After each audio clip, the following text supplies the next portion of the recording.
It appears Nigeria's Air Force is focusing more on capacity development and training of its personnel to enable them be at par with their counterparts across the world. The latest of such trainings is from a team of military personnel from Israel involving Air Force officers and airmen in counter-terrorism and asset protection operations. So far, 230 senior regiment officers have already graduated from the training at the Air Force Base in Kaduna State. Officers and men of the Nigerian Air Force simulate a battle situation in the context of a counter-terrorism operation under the watchful eye of the Israeli military instructor. We have been able to project force in the northeast. Air power has been projected not only within Nigeria, but the next most important thing that we recognized about 2 years ago is to see how we can build capacity in force protection. It's all part of specialized training for the Nigerian armed forces to deal with internal threats, from the Boko Haram insurgents in the northeast to militancy in the Niger Delta region.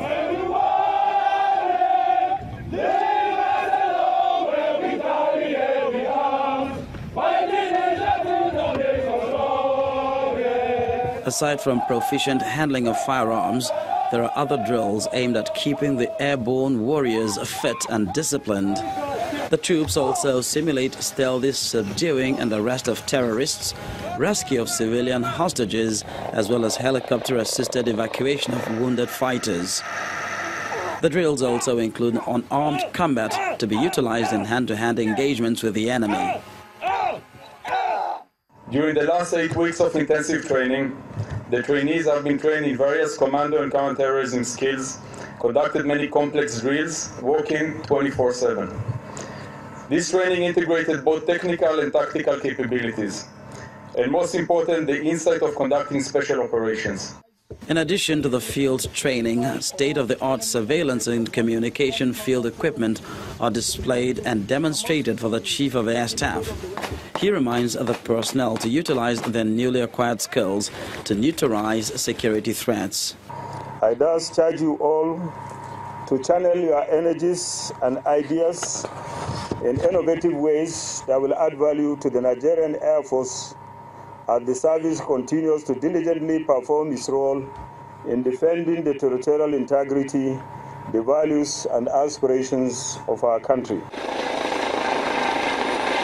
Evolving threats to the nation's internal security have necessitated updated equipment and specialized training for the Nigerian Air Force to increase its capacity for ground operations, aside from airstrikes.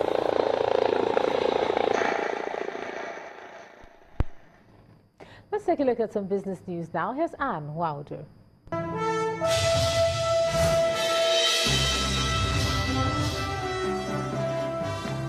Thanks a lot, Ijoma, and welcome to Business News. The central bank has resolved to take a tougher stance on insider abuses within the banking sector and check the activities of directors. The CBN governor, Mr. Godwin Emefiele, made this known at an engagement on corporate governance practices today. Meanwhile, the head of Development Finance Institution, Dr. Lucy Soil Newman, wants such sanctions on corporate governance to be stiffer to protect depositors' funds. Must remain independent and perform their roles and responsibilities, no matter how tough it is, to be able to look at insiders who are shareholders of those institutions and tell them what is true and what is not right. And yes, we are going to get tough because it's a dynamic environment, and we still see cases of insiders, some insider abuses, and the central bank is currently looking at a few, and we will continue to take drastic actions against those insiders. I personally think some of the penalties are not expensive enough, because I am aware, I say we are middle people. We work with regulators and operators. I'm also aware that some operators actually look at the cost of the penalty and think about the cost of losing that business.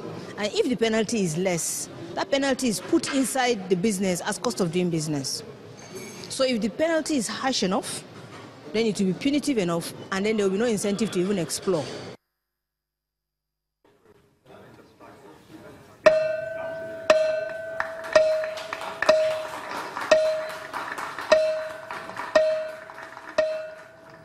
Investment and business ties between the Nigerian capital market and the London Stock Exchange are about to receive a boost as the British government understudies further investment opportunities between both capital markets. This was confirmed today by the British Deputy High Commissioner to Nigeria, Ms. Laura Buffill, who hit the closing gong at the Nigerian Stock Exchange today.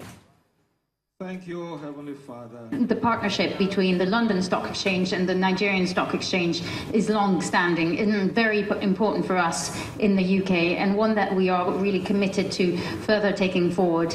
And in fact, there is a delegation here from the UK these 2 days looking at what more we can do to support capital markets in Nigeria from the perspective of the UK. So we want to go from strength to strength. We think that there are massive opportunities for further partnerships and working alongside each other. And I'm here to express to you firsthand that this is a priority for us, and that I hope you will be seeing a lot of me in the next few years over the duration of my posting in Nigeria, talking about capital markets, taking forward initiatives, working with the stock exchange to come up with more investment opportunities and more liquidity, more flows in support of sustainable growth in Nigeria, because as we all know, that sustainable growth will come from investments first and foremost, which is the key gap right now. We need to find those investments, and I think the UK and the Nigerian really stand to benefit when they work together on these issues. And staying at the Nigerian Stock Exchange, another round of sell-offs hit the local equities market at the close of trading today as investors traded more stocks in exchange for cash. Bisi Adebayo has more for us.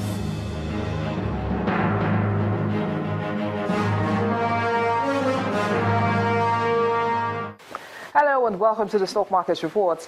It's the second day of profit reaping in the week for equities at the Stock Exchange, but by a lower 0.08% margin decline in the all-share index against Monday's figure. The sell-offs recorded in the oil and gas, industrial and consumer goods sectors pulled the market's capitalization back by about 10 billion naira to 12.01 trillion naira. FVN Holdings, 7up and NEM Insurance emerged as top in percentage lead out of 24 equities hit by the price load shedding by nearly 5% each. On the other hand, 14 gainers were led by Linkage Assurance, AXA Mansard and Jaiz Bank. Overall volume turnover increased by nearly 13 million units to 174.65 million shares, largely contributed by GT Bank, FCMB, FBN Holdings in 3,783 transactions. And that's it on the Stock Market Reports. I am Bisi Adebayo.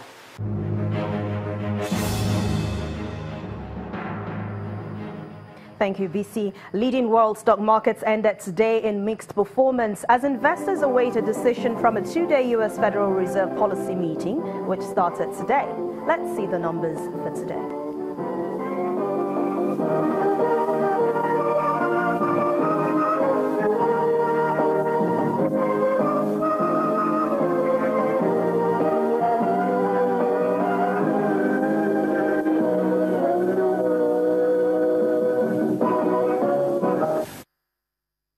And with those numbers, we end Business News tonight. Thank you so much for watching. I'm Anne Nwawadu. It's back to you, Joma. Thanks a lot, Anne. The Ogun State Governor, Ibikunle Amosun, is not happy with the recent claims by the Federal Ministry of Finance that more than 50% of the country's value-added tax is generated from Lagos State. The governor believes the Ministry of Finance and the Federal Inland Revenue Service are not correct about the figures released for Ogun State and asked them to verify their facts as well. He was speaking during an inspection tour of an indigenous armory factory located in the state.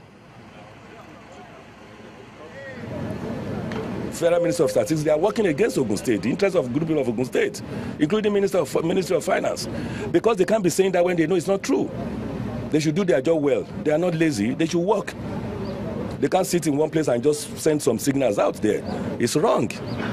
The other time they came out to say that 916 is paying tax, there's only 2 from Ogun State. It's not correct. They should update their data. We have more than 27 paying. Nobody gave it, they just said 2 in Ogun State. People are paying 25 million in this Ogun State. They know. They should check, they should update their record.